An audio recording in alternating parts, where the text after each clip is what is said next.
పరమందున్న మా కన్న తండ్రి, మమ్మల్ని ఎంతగానో ప్రేమించిన మా గొప్ప దేవ, మీకు వందనములు స్తోత్రాలు నాయన. ఈ యొక్క సమయంలో గ్రంథంలో వ్రాయబడినటువంటి అనేక విషయాలను గూర్చి ఆలోచన చేయవలసి ఉంటుండగా తండ్రి, మీరే మాకు తోడుగా ఉండి నడిపించండి, సహాయం చేయండి తండ్రి. చెప్పుచున్న నాకు మీ యొక్క ఆలోచనను అనుగ్రహించి మీరే సహాయం చేయండి. అలాగనే తండ్రి, వినుచున్న ప్రతి ఒక్కరికి గ్రహించగలిగే మంచి మనస్సును దయచేయమని కోరుకుంటూ క్రీస్తు నామమున చిన్ని ప్రార్థన మనవి సమర్పిస్తున్నాము తండ్రి. ఆమేన్.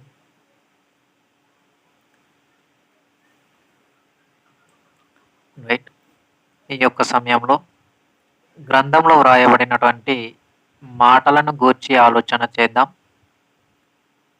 చాలా పాఠ్యాంశములను, అనేక విషయాలను, అనేక సంఘటనలను, అనేకమైనటువంటి విషయాలను, అనేకమైనటువంటి సంఘటనలను గ్రంథంలో వ్రాయబడినటువంటి విషయాలను గూర్చి మరెన్నో సంగతులు నేర్చుకుంటూ ఉన్నాము.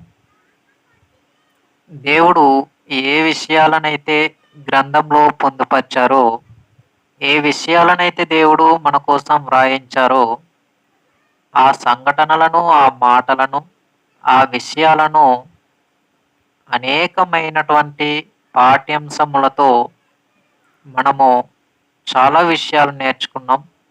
అలాగుననే ఈ యొక్క సమయంలో కూడా ఇప్పుడు కూడా ఒక పాఠ్యాంశమును మనము నేర్చుకోవలసి ఉన్నది. ఆ పాఠ్యాంశం ఏమిటి అనంటే యాత్రికుని ప్రయాణం. పాఠ్యాంశం ఏంటి?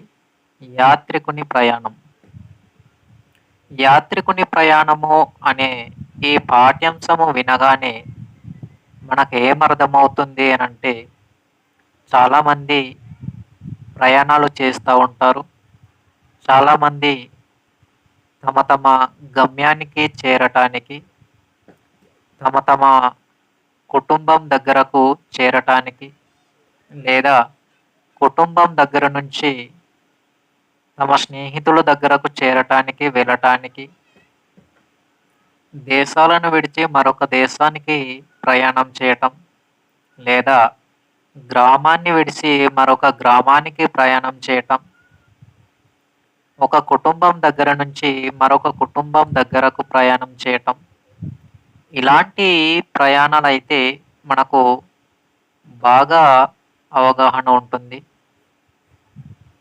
వాస్తవానికి ఆలోచన చేయగలిగితే గ్రంథంలో కూడా యాత్రికుని ప్రయాణము అని, ప్రయాణం చేయవలసినటువంటి సందర్భాలు ఉన్నాయి అని, ఇలా మనం ఆలోచన చేయగలిగితే గనుక గ్రంథంలో ఉండేటటువంటి సంఘటనలు, గ్రంథంలో చెప్పబడినటువంటి విషయాలు ఎన్నో మనకు అర్థం కావటం, వాటిని మనం ఆలోచన చేయటం అనేది చూస్తాం. అనేకమైనటువంటి విషయాలు, అనేకమైనటువంటి సంఘటనలు గ్రంథంలో ఎన్నో ఉంటాయి. ఈరోజు మనం నేర్చుకోబోయేటటువంటి పాఠ్యాంశంలో ఈ యాత్రికుని ప్రయాణము అనేటటువంటి పాఠ్యాంశంలో చాలా చాలా ప్రాముఖ్యమైనటువంటి విషయాలు ఈరోజు మనం నేర్చుకుంటాం. ఎందుకు అనంటే, ఈ ప్రయాణాలు అనేవి భూమి మీద సహజంగా మనం చూస్తున్నవి, మనం వింటూ ఉన్నవి, స్వయంగా మనమే ప్రయాణం చేస్తుండేటటువంటి సందర్భాలు కూడా ఎన్నో ఉన్నాయి. అయితే వాస్తవానికి ఈ యొక్క ప్రయాణం అనేది ఆత్మీయంగా మనం ఆలోచన చేసినప్పుడు కూడా, భౌతిక పరంగా మనం ఆలోచన చేసినప్పుడు కూడా అనేకమైనటువంటి ప్రయాణాలు మన కళ్ళకు కట్టొచ్చినట్టుగా కనిపించటం అనేది మనకు బాగా తెలిసినటువంటి విషయం. వాస్తవానికి మనం ఆలోచన చేయగలిగితే ఈ భూమి మీద మన జీవిత కాలంలో దేవుడు మనకు ఇచ్చినటువంటి ఈ చిన్ని ఆయుష్కాల జీవితంలో మన ప్రయాణం అనేది ఎలా ఉందో మనకు మనంగా ఆలోచన చేయాలి. మన జీవితాన్ని మనమే గుర్తించగలిగి, దేవునిలో మన ఆత్మీయ జీవితం అనేది ఫలభరితమైనటువంటి జీవితంగా ఉందా లేదా అనేది మనకు మనంగానే ఆలోచన చేయాలి. మనకు మనముగానే తెలుసుకోగలగాలి. మనకు మనముగానే పరిశీలన అనేది చేసుకోగలగాలి. కాబట్టి మనం ఆలోచన చేయగలిగితే గనుక ఈ యొక్క ప్రయాణాలు భౌతికపరమైనటువంటి మన యొక్క అవసరతలకు సంబంధించినటువంటి పరిపరి విధాలైనటువంటి ప్రయాణాలు ఎన్నున్నప్పటికీ ఈ యొక్క భూమి మీద భౌతికపరమైనటువంటి మన అవసరాల నిమిత్తమై మన సందర్భానుసారమైనటువంటి పరిస్థితిని బట్టి మనం చేసే అనేకమైన ప్రయాణాలనేవి ఒకానొక క్షణంలో, ఒకానొక దినంలో ఫుల్ స్టాప్ అనేది ఉంటుంది. అది ఎప్పుడు అనంటే మన యొక్క జీవితం ఈ భూమి మీద ముగిసిపోయినప్పుడు. అంటే ప్రాణం పోయినప్పుడు అని అర్థం. ఈ ప్రాణం పోకడకు ముందుగా మన యొక్క ప్రయాణం మనకు ఇష్టం వచ్చినట్టుగానే ఉంటుంది. మనం ఎక్కడికి వెళ్ళాలి అనుకున్నా, ఏ గమ్యానికి మనం చేరాలి అని అనుకున్నా, అక్కడకు మనం వెళ్ళటానికి, ఆ యొక్క స్థలానికి మనం చేరటానికి అనేక వాహనాలలో మనం ప్రయాణాలనేవి కొనసాగిస్తూ ఉంటాం. బస్సు ప్రయాణం కానీ, బైక్ ప్రయాణం కానీ, అవసరమైతే ఓడలలో, సముద్రంలో ప్రయాణించటం కానీ, ఆకాశ వీధుల్లోనికి ఆకాశంలో విమానాల్లో ప్రయాణించటం, హెలికాప్టర్‌లో ప్రయాణించటం, ట్రైన్‌లో ప్రయాణించటం, నడక ప్రయాణాల్లో ప్రయాణించటం, ఇవన్నీ కూడా ఈ భూమి మీద మనం చేసేటటువంటి ప్రయాణాలు. ఏ అవసరం మనకొచ్చినా సరే, పలానా సమయానికి, పలానా స్థలంలో నీవు ఉండాలి అని మాట మనకు వినిపించగానే మనం ఏం చేస్తామంటే మన యొక్క ప్రయాణంలో మనం ఉంటాం. మనం సిద్ధపడి ఉంటాం. సిద్ధబాటును కలిగి మనం ఉంటాం. బస్సు 9 గంటలకు ఉంది అని మనకు తెలిసినప్పుడు 9 గంటలకు ముందుగానే మన యొక్క గమ్యస్థానంలో నుండి ఆ యొక్క బస్సు కోసం మనం వెళ్ళి ఎదురు చూడటం అనేది మనకు తెలుసు. అయితే వాస్తవానికి గ్రంథంలోనికి వెళ్ళి మనం ఆలోచన చేయగలిగితే గనుక ఈ భౌతికపరమైనటువంటి ప్రయాణాలు ఎన్నో ఉన్నప్పటికీ ఆత్మీయముగా కూడా ఈ భూమి మీద మనము ఎలాంటి ప్రయాణాన్ని కొనసాగించాలో, ఎలా బ్రతకాలో కూడా గ్రంథం మనకు నేర్పిస్తుంది. ఎన్ని ప్రయాణాలు చేసినా, ఎలాంటి ప్రయాణాలు మనం చేసినప్పటికీ, ఏ వాహనంలో మనం ప్రయాణించినప్పటికీ కూడా ఆ ప్రయాణంలో దేవుని యొక్క ఆలోచనను కలిగి మన యొక్క ప్రయాణాన్ని మనం ఏం చేయాలి అనంటే కొనసాగించాలి. కూర్చున్నా, లేచినా, నడుస్తున్నా, పరిగెట్టుచున్నా వాహనంలో ఉన్న మన ఆలోచన, మన ధ్యాస ఎవరిపై ఉండాలి అనంటే, ఏ ఆలోచనలో ఉండాలి అనంటే దేవుని ఆలోచనలలోనే ఉండాలి. దేవుని యొక్క తలంపులను కలిగిన వారిగానే మనం ఉండాలి. ఇలాంటి జీవితాన్ని కలిగి మన యొక్క ఈ భూమి మీద మన జీవిత కాలాన్ని కొనసాగించుకోగలుగుతూ మన యొక్క ప్రయాణాన్ని మనము మన యొక్క బ్రతుకులో కొనసాగించుకోగలుగుతూ ఉంటే గనుక దేవునికి ఇష్టమైనటువంటి జీవితాన్ని కలిగి బ్రతికేటటువంటి వారిగా మనం ఉంటాం. ఒకసారి మనకు అర్థం కావటానికి కొన్ని విషయాలు గ్రంథంలో నుండి చూడగలిగితే గనుక ఆదికాండము 47వ అధ్యాయము 8, 9 వచనాలు ఒకసారి మనం ఆలోచన చేద్దాం.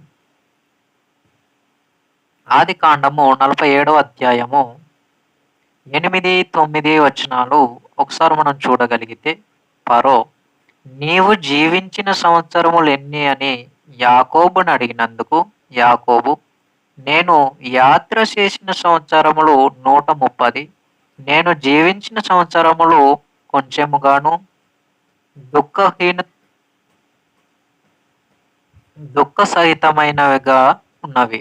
అవి నా పితరులు యాత్ర చేసిన దినములలో వారు జీవించిన సంవత్సరములన్నీ కాలేదని ఫరోతో చెప్పి అన్నాడు. ఇక్కడ ఆలోచన చేయగలిగితే ఫరో నీవు జీవించిన సంవత్సరములెన్ని అని యాకోబుడిని అడిగినందుకు యాకోబు నేను యాత్ర చేసిన సంవత్సరములు 130, నేను జీవించిన సంవత్సరములు కొంచెముగాను దుఃఖ సహితమైనవిగా ఉన్నవి అంటున్నాడు. యాత్ర చేసిన సంవత్సరంలో చెప్తున్నాడు, జీవించినటువంటి సంవత్సరములు చెప్తున్నాడు.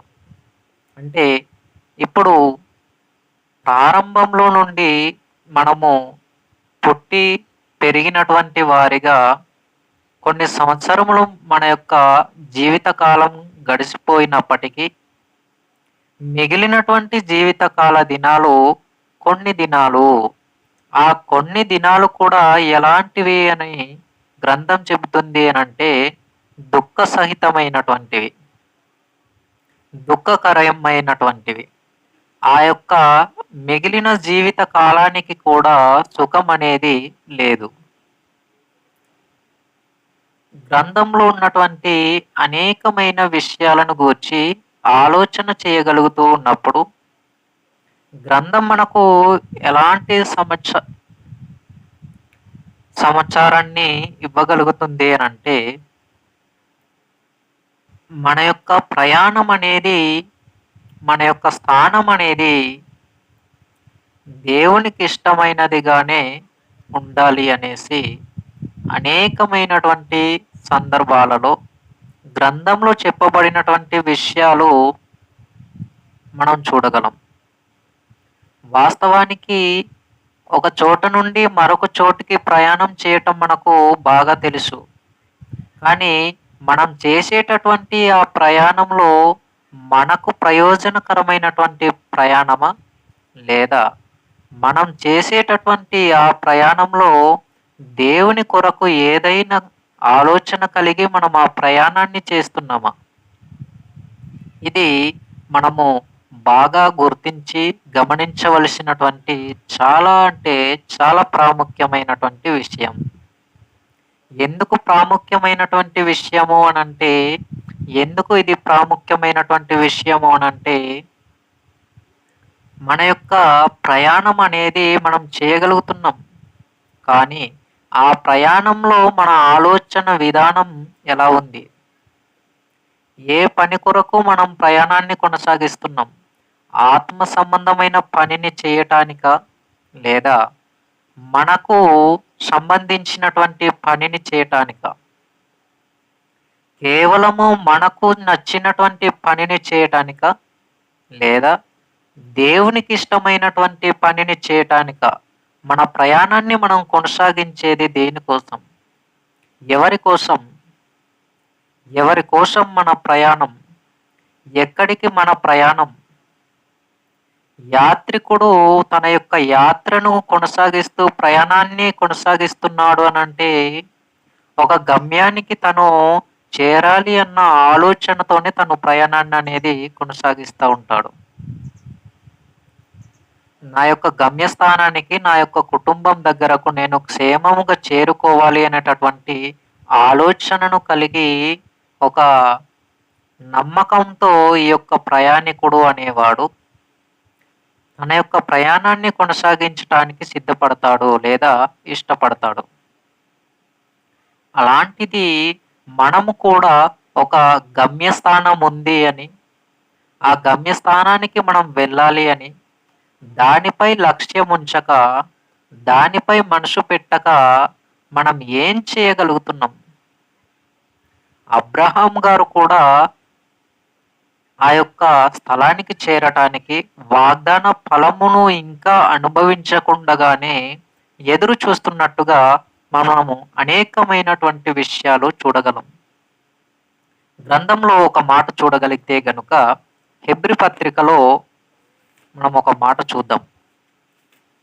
హెబ్రీ పత్రికలో ఒక మాటను మనం చూడగలిగితే హెబ్రీ పత్రిక 11వ అధ్యాయము హెబ్రీ పత్రిక 11వ అధ్యాయము 10వ వచనంలో హెబ్రీ పత్రిక 11వ అధ్యాయము 10వ వచనంలో గ్రంథంలో ఒక మాట మనం చూస్తాం.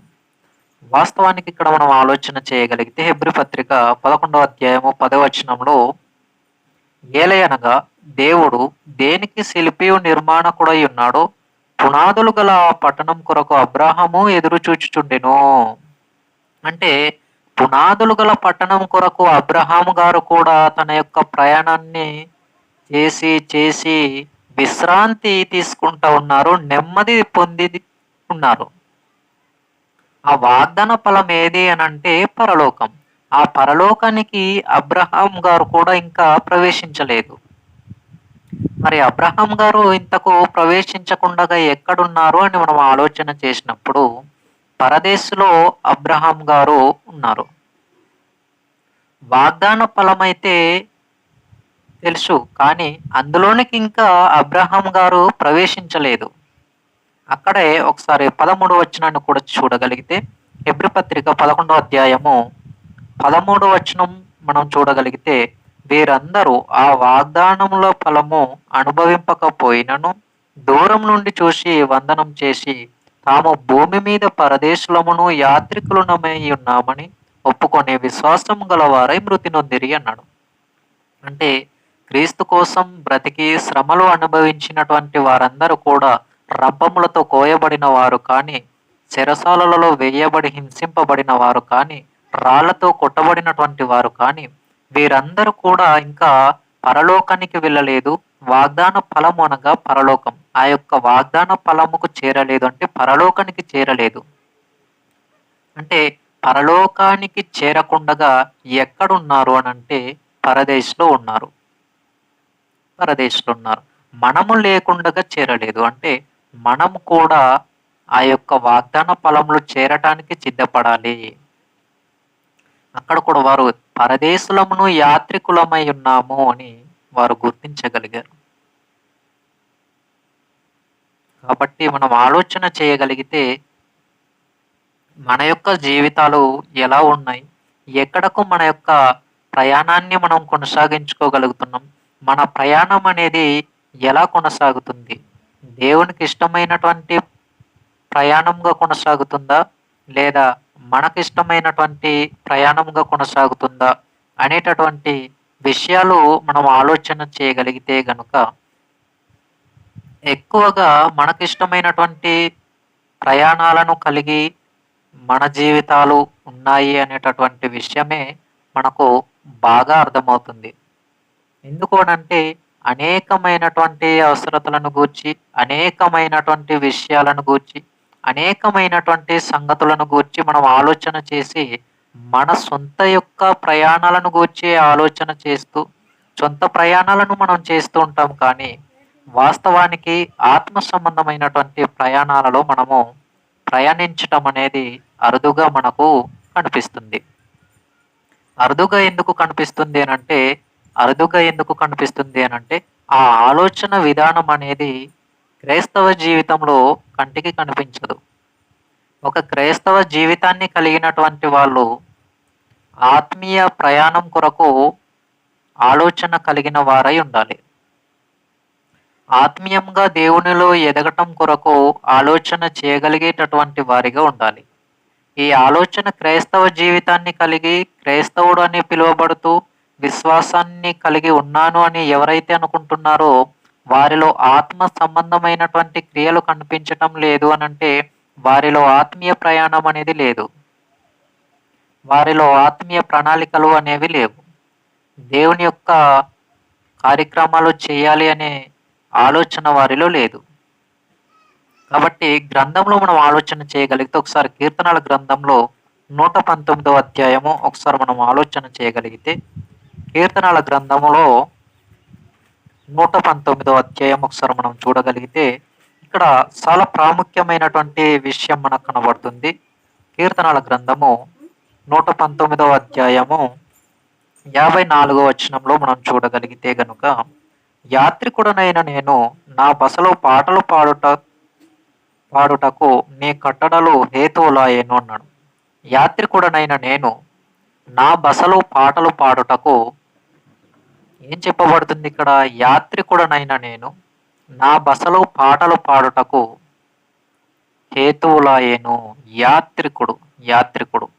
ఇక్కడ మనం ఆలోచన చేయగలుగుతుంటే కూడా యాత్రికుడుగా అనేకమైనటువంటి విషయాలు చెప్పబడుతున్నాయి.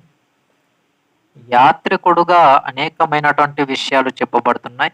ఇప్పుడు మనం చూసినటువంటి ఈ మాటలు కూడా నేను నా బసలో నీకు పాటలు పాడటానికి హేతువులాయెను. అంటే ఈ యొక్క లోకాన్ని విడిచి ఆత్మ కూడా ప్రయాణం చేయవలసి ఉన్నది. ఆత్మకు కూడా ప్రయాణం అనేది ఉంది.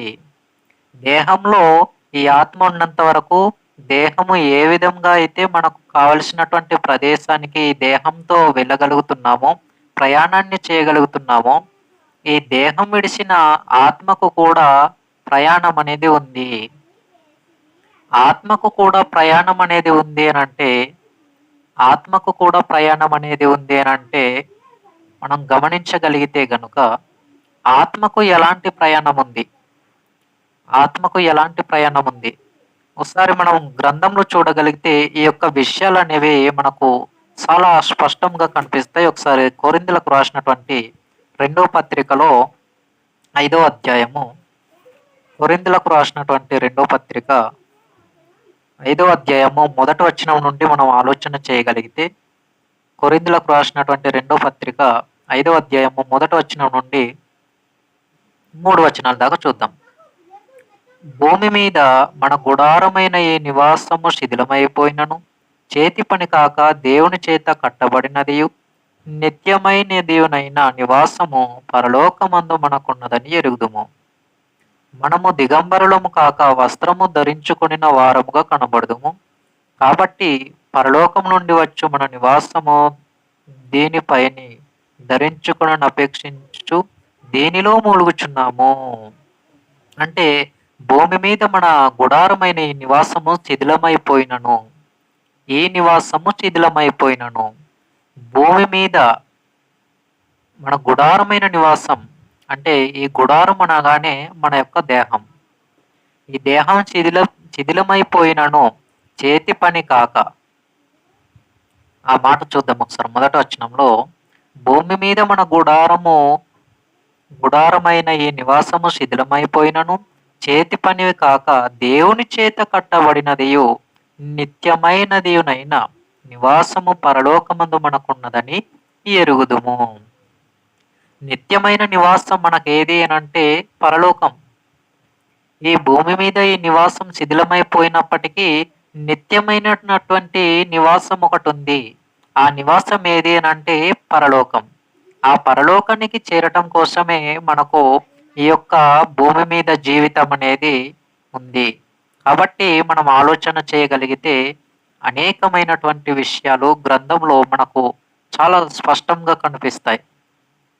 కాబట్టి మన యొక్క ప్రయాణము ఎలా ఉండాలి, మన యొక్క ప్రయాణము ఏ విధంగా ఉండాలి అనంటే గ్రంథంలో మనం చూసినప్పుడు ఆత్మ సంబంధమైనటువంటి విధంగానే ఆత్మ సంబంధమైనటువంటి కార్యక్రమాలను చేయగలిగేటటువంటి ప్రయాణాన్ని కలిగి మనం ఉండాలి. కాబట్టి ఇక్కడ ఆత్మ సంబంధమైనటువంటి మన యొక్క ఆలోచనలను, ఆత్మ సంబంధమైనటువంటి మన యొక్క జీవితాన్ని దేవునికి సమర్పించి ఈ భూమి మీద మన యొక్క యాత్రను తుది శ్వాసను విడిచి ఆత్మ అనేది పరలోకానికి చేరే విధంగా ఈ భూమి మీద మన యొక్క జీవితాన్ని కలిగి ఉండాలి. అలా కలిగి ఉండటం కోసమే మన యొక్క ప్రయాణం అనేది ఈ భూమి మీద ఉండాలి. కానీ ఈ ప్రయాణం కొరకు కాకుండా అనేకమైనటువంటి ఆత్మ సంబంధము కాని ప్రయాణాల కొరకు ఆలోచనలు చేయగలుగుతూ ఆ ప్రయాణాలను మనం కొనసాగించటం ద్వారా మనకేం జరుగుతుంది అనంటే తుదకు తరువాత మన యొక్క ఆత్మకే నష్టం. మన ఆత్మకే నష్టం. ఆత్మకు ఎలా నష్టమని మనం ఆలోచన చేయగలిగితే గనుక ఆత్మ అనేది నిత్య నరకాగ్నిలోనికి ఆహుతైపోతుంది. అలా ఎప్పుడైతే నిత్య అగ్నిలో ఆత్మ ఆహుతైపోతుందో, ఆ ఆత్మకు మరలా బయటికి రావటానికి కానీ, ఆ ఆత్మ మరల నరకంలో నుండి తప్పించబడటానికి కానీ అవకాశం అనేది లేదు. కాబట్టి ఈ భూమి మీద ప్రాణముతో మనం బ్రతికి ఉన్నప్పుడే ఆత్మను నరకంలోనికి ప్రవేశించకుండగా ఆత్మ సంబంధమైనటువంటి కార్యక్రమాలను మన యొక్క జీవితం కొనసాగించుకోగలుగుతూ మన యొక్క ప్రయాణాన్ని మనం కొనసాగించుకోగలిగితే గనుక ఆత్మ సంబంధమైనటువంటి జీవితాన్ని కలిగి ఆత్మ సంబంధమైనటువంటి విషయాలను మన యొక్క జీవితాన్ని కొనసాగించుకోగలిగితే గనుక ఆత్మ అనేది నిత్య నరకాగ్నిలోనికి వెళ్ళకుండా నిత్య పాతాళ లోకంలో ఉన్నటువంటి నరకాగ్నిలోనికి ఆత్మ ప్రవేశించకుండా పరలోకానికి వెళ్ళేటటువంటి మార్గాన్ని మనము పొందినటువంటి వారిగా ఉంటాం. మరి ఆత్మ సంబంధమైనటువంటి విషయాలను విడిచిపెట్టి ఆత్మ సంబంధం కాని విషయాల కొరకు మన యొక్క ప్రయాణాన్ని కొనసాగించటం ద్వారా మన ఆత్మ చివరకు ఎక్కడికి ప్రయాణం చేస్తుంది అని అంటే తప్పకుండా నరకానికి మాత్రమే ప్రయాణం చేస్తుంది. ఈ ఆత్మ నరకానికి ప్రయాణం చేయటం ద్వారా మనకు ఆత్మకు చాలా నష్టం అనేది ఉంది. అలా అని ఆత్మ నరకంలోనికి ప్రవేశించిన తర్వాత మరణిస్తుందా అని అంటే మరణించదు. అగ్ని ఆరిపోతుందా అని మనం ఆలోచన చేస్తే అగ్ని ఆరిపోదు. అగ్నిలో కాలుతున్న ఆత్మకు మరణం లేదు. ఆరని అగ్నిలో మరణమే లేని ఆత్మ నిరంతరం యుగయుగాలు తరతరాలు ఎప్పటికీ అగ్నిలోనే కాలుతూ ఉండే సందర్భాన్ని ఒక్కసారి మనసులో పెట్టి ఆలోచన చేయగలిగితే ఎంతటి భయంకరమైనటువంటి పరిస్థితి అనేది మనం గుర్తించాలి. ఒక చిన్న నిప్పురవ్వ మన దేహానికి తగిలితేనే ఆ నిప్పురవ్వ తగిలినటువంటి చోట ఎలాంటి మంట ఉంటుందో ఎలాంటి బాధ అనేది ఉంటుందో మనకు అర్థమవుతుంది. కనీస జ్ఞానం ఉంటే ఈ మాట మీకు అర్థమవుతే గనుక ఎప్పుడైతే దేహాన్ని విడిచిన ఆత్మ నరకంలో ప్రవేశిస్తుందో ఈ యొక్క దేహానికి తగిలినటువంటి అతి చిన్న నిప్పురవ్వ కంటే కూడా అక్కడ హింస అనేది ఇబ్బంది అనేది ఎక్కువగా ఉంటుంది. అతి చిన్న నిప్పురవ్వ తగిలితేనే ఓర్చుకోలేనటువంటి మనము, ఓర్చుకోలేకపోతున్నటువంటి దేహము ఆత్మకు మరణం లేకుండగా అగ్ని ఆరిపోకుండగా అక్కడ నిరంతరం యుగయుగాలు కాలుతుండేటటువంటి సందర్భాన్ని ఆ పరిస్థితిని ఒక్కసారిగా మనసు పెట్టి ఆలోచన చేయగలిగితే ఇంకెంత భయంకరంగా ఉందో మనకు చాలా స్పష్టంగా అర్థమవుతుంది. కాబట్టి ఈ భూమి మీద ఉన్నప్పుడు మన ప్రయాణం ఎలా ఉండాలి, మన యొక్క ప్రయాణపు పరిస్థితులు ఎలా ఉండాలి అని మనం ఆలోచన చేయగలిగితే దేవుడు కోరుకునేటటువంటి విధంగానే మన యొక్క ప్రయాణం అనేది ఉండాలి. దేవునికి ఇష్టమైనటువంటి విధంగానే మన యొక్క జీవితంలో ప్రయాణం అనేది ఉండాలి. ఆత్మల భారాన్ని కలిగినటువంటి ప్రయాణాన్ని మనం చేయగలగాలి. ఫర్ ఎగ్జాంపుల్ మనం గ్రంథంలో అనేకమైన విషయాలను చూసినప్పుడు పౌలు గారు అనేక ప్రాంతాలకు తన యొక్క ప్రయాణాన్ని కొనసాగించారు. ఎందుకోసం తన ప్రయాణాన్ని కొనసాగించారు అని అంటే అనేక మందికి సువార్తను ప్రచురించటానికి లేదా సువార్తను ప్రకటించటానికి, సువార్త మాటలను చెప్పటానికి, క్రీస్తును గూర్చి అనేక విషయాలు తెలియపరచటానికి, తండ్రి అయిన దేవాది దేవునిని గూర్చి అనేకమైన విషయాలను చెప్పటానికి పౌలు గారు తన యొక్క ప్రయాణాన్ని కొనసాగించారు. యేసుక్రీస్తు వారు కూడా భూమి మీద వచ్చి అనేక ప్రాంతాలకు, అనేక గ్రామాలకు వెళ్ళి ఆత్మ సంబంధమైనటువంటి విషయాలను తెలియపరచటం, రోగులను స్వస్థపరచటం, చనిపోయిన వారిని లేపటం, దెయ్యాలు పట్టిన వారిని విడిపించటం, ఇవన్నీ కూడా క్రీస్తు వారు తన యొక్క ప్రయాణంలో ఆలోచన కలిగి అనేకమైనటువంటి విషయాలను అనేక మందికి తెలియపరిచి వారికి మనోనేత్ర జీవితాలు వెలిగింపబడేలా క్రీస్తు వారు మాట్లాడటం అనేది జరిగింది. క్రీస్తు వారి ప్రయాణంలో కూడా బాల్యం నుండి మనం చూస్తున్నప్పుడు ఆయన ఆలోచన విధానం ఆత్మ సంబంధమైనటువంటి ఆలోచన విధానమే. ఆయన ప్రతి ప్రయాణంలో కూడా ఆయన యొక్క ఆలోచనలలో కూడా ఆయన ప్రయాణం చేసి కొండకు వెళ్ళి ప్రార్థన చేసేవారు. ఆయన ఆలోచన విధానం చూడండి. ప్రయాణం చేసి కొండకు వెళ్ళి ప్రార్థించారు. అంటే ఈయన ప్రయాణం ఎందుకోసం అంటే ప్రార్థన చేయటం కోసం అరణ్యానికి వెళ్ళారు క్రీస్తు వారు. మరి మనం ప్రయాణం చేసేది దేనికోసం? మనం ప్రయాణం చేస్తున్నది ఎందుకోసం? మన యొక్క ప్రయాణం ఎక్కడికి? ఇదంతా కూడా మనం ఆలోచన చేయగలుగుతుంటే ఈ భూమి మీదకు మనము వచ్చింది ఎందుకు? ఈ భూమి మీద మనం జన్మించింది ఎందుకు? యాత్రికులుగా, ప్రయాణికులుగా, పరదేశులుగా భూమి మీదకు వచ్చిన మనం, ఈ భూమి మీద జన్మించినటువంటి మనం కేవలం మన యొక్క ఇష్టాన్ని నెరవేర్చుకోగలుగుతూ దేవుని ఇష్టాన్ని విడిచిపెట్టి దేవుని ప్రణాళికలను పక్కన పెట్టి దేవుని ఆలోచనలను విడిచిపెట్టి మన ఆలోచనలను నెరవేర్చుకుంటూ మన ప్రయాణాలను కొనసాగిస్తూ ఇదే నా జీవితం అనుకొని బ్రతికి బ్రతికి బ్రతికి ఉండి ఏ రోజైనా మరణించితే గనుక మన ఆత్మ ప్రయాణం అనేది ఎక్కడికి ప్రయాణిస్తుందో అప్పుడు మనకు అర్థమవుతుంది. ఇంతవరకు నేను భూమి మీద ప్రాణాలతో ఉన్నప్పుడు చేసినటువంటి ప్రయాణం ఇదా ఇప్పుడు నన్ను నరకానికి తీసుకొచ్చింది. అప్పుడు అర్థమవుతే ప్రయోజనం ఉండదు. ధనవంతుని ఆలోచన విధానం ఎలా ఉందంటే పాతాళానికి వెళ్ళి అక్కడ యాతన పడుతూ నాకు 5 సహోదరులు ఉన్నారు, నన్ను మరలా బయటికి పంపిస్తే నేను వెళ్ళి వారికి ఈ ప్రమాదం గురించి మాట్లాడతాను, చెప్తాను, నాకు ఒకే ఒక్క అవకాశం ఇవ్వాలి అని అడిగాడు. అవకాశం ఇవ్వలేదు. అలాగే మనం కూడా ఆత్మ నరకానికి ప్రవేశించిన తరువాత మరలా బయటకు వచ్చి నా సహోదరులు ఉన్నారు, నా స్నేహితులు ఉన్నారు, వారికి చెప్పాలి, నా కుటుంబ సభ్యులు ఉన్నారు, వారికి చెప్పాలి అని అనుకుంటే అది జరగని పని. మరి ఎప్పుడు ఆలోచన చేయాలి అని అంటే ఈ భూమి మీద ప్రాణాలతో ఉన్నప్పుడే. దేవుడు మనకు అవకాశం ఇచ్చింది ఎందుకు? మన యొక్క సొంత ఆలోచనల మేరకు బ్రతకటానికి కాదు, మన యొక్క ఆలోచనల మేరకు బ్రతుకుతూనే, అలాగని చెడు ఉద్దేశాల ఆలోచనల మేరకు కాదు. దేన్ని చేయాలో దేనిని చేయకూడదో, ఏది చేయొచ్చో ఏది చేయకూడదు, ఈ విషయాలన్నీ దేవుడు చాలా స్పష్టంగా వ్రాయించారు గ్రంథంలో.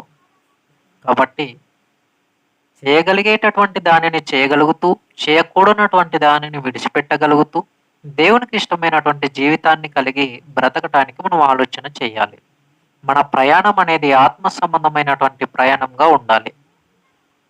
మన ప్రయాణం ఎలా ఉండాలంటే ఆత్మ సంబంధమైనటువంటి ప్రయాణంగా ఉండాలి. మరొక మాట చూడగలిగితే కొరింథీయులకు రాసినటువంటి మొదటి పత్రిక 7వ అధ్యాయంలో ఒక మాట చూద్దాం. కొరింథీయులకు రాసినటువంటి మొదటి పత్రిక 7వ అధ్యాయము 31వ వచనంలో మనం ఆలోచన చేయగలిగితే, కొరింథీయులకు రాసినటువంటి మొదటి పత్రిక 7వ అధ్యాయము 31వ వచనం, ఈ లోకము అనుభవించువారు అమితముగా అనుభవింపనట్లును ఉండవలెను, ఎలయనగా ఈ లోకపు నటన గతించుచున్నది అన్నాడు. ఈ లోకపు నటన ఏమవుతుంది అని అంటే గతించి పోతుంది. అంటే ఈ లోకంలో ఉన్నదంతా కూడా ఎప్పటికీ ఉండేది కాదు. ఈ లోకమంతా కూడా ఒక విధంగా మనం ఆలోచన చేయగలిగితే నటన, యాక్టింగ్.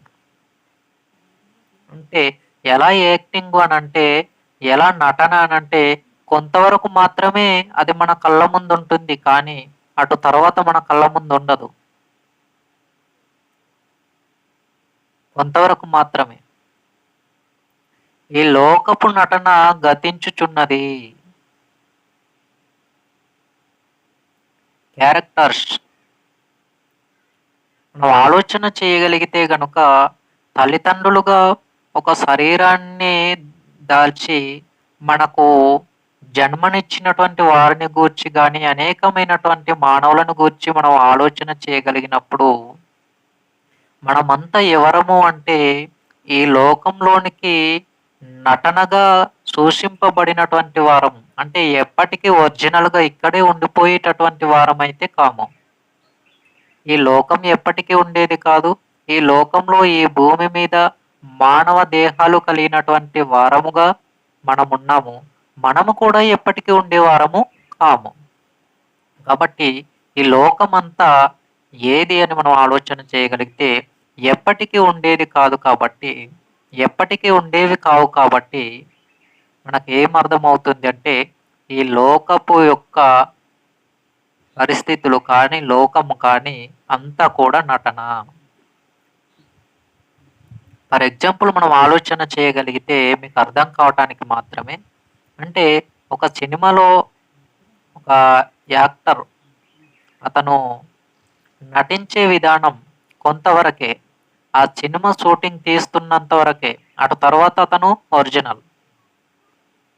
అలాగే ఈ యొక్క భూమి మీదకు మనము కొన్ని రోజులుగా మాత్రమే కంటికి కనిపించే వారిగా, ప్రకృతి అంతా కూడా మన కళ్ళకు కనిపించేదిగా ఉంటుంది.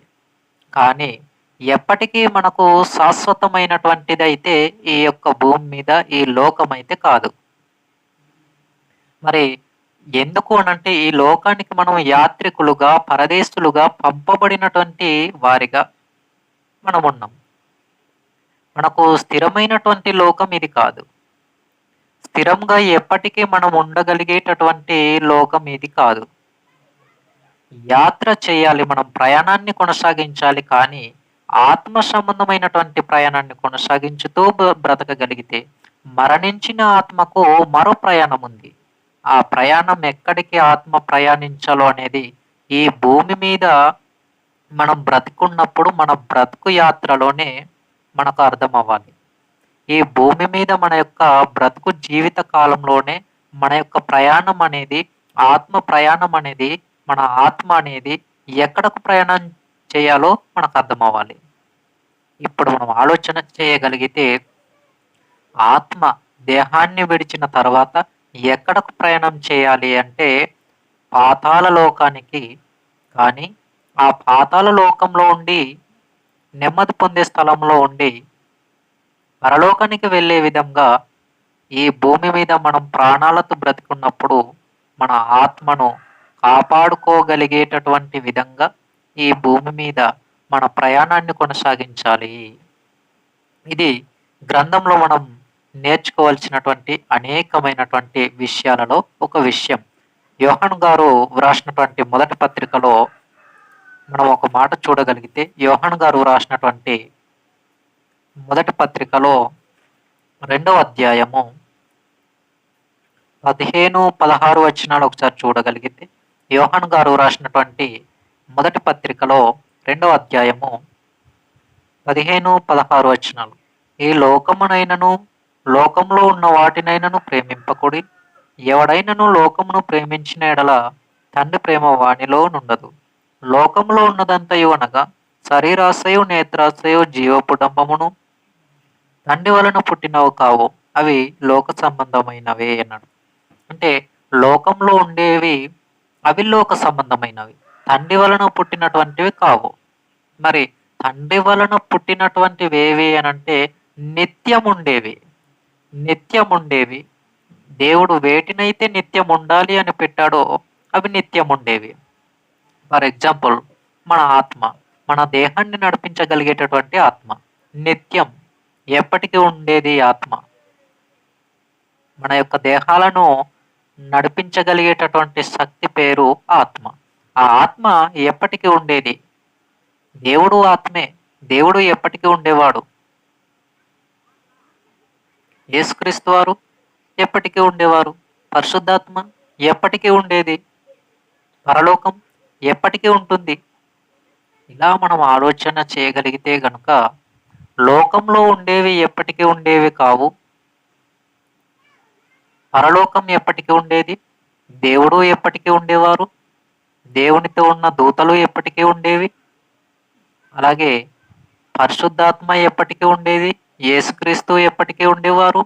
పరలోకానికి వెళ్ళవలసిన ఆత్మలుగా ఉంటే మన దేహాన్ని నడిపించగలిగే ఈ ఆత్మలు కూడా ఎప్పటికీ ఉండేవి. అలానే పరలోకంలో వెళ్ళగలిగిన ఆత్మలు మాత్రమే ఎప్పటికీ ఉంటాయి. నరకంలోనికి వెళ్ళిన ఆత్మలు ఎప్పటికీ ఉండవు అనటానికి లేదు. నరకంలోనికి వెళ్ళిన ఆత్మలు కూడా ఎప్పటికీ యుగ యుగాలు అక్కడ బాధను అనుభవిస్తూ యాతన పడుతూనే ఉంటాయి. అగ్ని కూడా ఎప్పటికీ ఉంటుంది అక్కడ. కాబట్టి మన యొక్క ప్రయాణం ఎక్కడకు చేరాలి? మన యొక్క ప్రయాణంలో మనం ఏమి చేయాలి? ఇదంతా కూడా మనం గ్రంథంలో ఉన్న మాటల ప్రకారంగా ఆలోచన చేయగలుగుతుంటే మన యొక్క ప్రయాణం అనేది ఈ భూమి మీద చాలా ప్రాముఖ్యమైనది. మన బ్రతుకును బట్టే మన యొక్క ఆత్మ అనేది నరకానికి ప్రయాణించాలా లేదా పరలోకానికి నరకానికి ప్రయాణించాలా పరలోకానికి ప్రయాణించాలా అనేది నిర్ణయించబడుతుంది. ఈ భూమి మీద మన యొక్క ప్రవర్తనను బట్టి మన బ్రతుకు తీరును బట్టి. ప్రయాణించటం అంటే ప్రయాణించటం. ఎక్కడికి ప్రయాణిస్తున్నాం? అనేకమైన విందు వినోదాలకు ప్రయాణించడం మనకు తెలుసు. కానీ మనము ఈ భూమి మీద ఈ దేహంలో ఆత్మ ఉన్నంత వరకు ఈ ఆనందం, ఈ ఎంజాయ్మెంట్ అనేది ఉంటుంది. కానీ ఈ దేహాన్ని విడిచిన తర్వాత ఆత్మ ప్రయాణం అనేది ఆనందకరమైనటువంటి ప్రదేశంలోనికి వెళుతుందా? యాతనకరమైనటువంటి ప్రదేశంలోనికి ఆత్మ ప్రయాణం చేస్తుందా? ఇది మనకు చాలా చాలా ప్రాముఖ్యమైనటువంటిది. ఆత్మ ప్రయాణాన్ని గురించి మనం ఆలోచన చేస్తున్నాం. ఈ భూమి మీద శరీరం నలగగొట్టబడగలుగుతూ దేవుని యొక్క పనిలో ఉండగలిగితేనే గనుక ఆత్మ అనేది పరలోకానికి వెళ్ళే అవకాశం ఉంది. ఆత్మ ప్రయాణం పరలోకానికి వెళ్ళే అవకాశం ఉంది. లేదు అనుకుంటే ఆత్మ నిత్య నరకాగ్నిలోనికి ప్రయాణించేటటువంటి అవకాశం ఉంది. ప్రమాదం అనేటటువంటిది ఉంది. మరొక మాట చూద్దాం. పేతురు గారు రాసినటువంటి పత్రికలో మనం ఒక మాట చూడగలిగితే, పేతురు గారు రాసినటువంటి మొదటి పత్రిక 2వ అధ్యాయంలో, పేతురు గారు రాసినటువంటి మొదటి పత్రిక 2వ అధ్యాయము 11వ వచనంలో ఒక మాట చూద్దాం. పేతురు గారు రాసినటువంటి మొదటి పత్రిక 2వ అధ్యాయము 11వ వచనంలో, ప్రియులారా, మీరు పరదేశులను యాత్రికులనై ఉన్నారు గనుక ఆత్మకు విరోధంగా పోరాడు శరీరాశలను విసర్జించి అన్నాడు. అంటే మీరు పరదేశులను యాత్రికులు. పరదేశులను యాత్రికులు అంటే పరదేశులు అంటే ఈ దేశం మనది కాదు. ఈ లోకం మనది కాదు. ఈ లోకంలో ఎప్పటికీ మనం ఉండేవారం కాము. ఈ లోకమే ఎప్పటికీ ఉండేది కాదు. మరి మనం ఎక్కడికి వెళ్ళాలి అనంటే పరలోకానికి వెళ్ళాలి. యాత్ర చేయాలి ఆత్మ. ప్రయాణం చేయాలి ఆత్మ. ఈ భూమి మీద అనేకమైనటువంటి కొత్త కొత్త ప్రదేశాలకు మనం ప్రయాణించడం తెలుసు. కానీ ఈ దేహాన్ని విడిచిన తర్వాత ఆత్మ ప్రయాణం ఎక్కడికో మనకు తెలియదు. అది తెలుసుకోవటానికే ఈ గ్రంథంలో 66 పుస్తకాలు కలిగినటువంటి గ్రంథంలో అనేకమైనటువంటి విషయాలు చెప్పబడ్డాయి.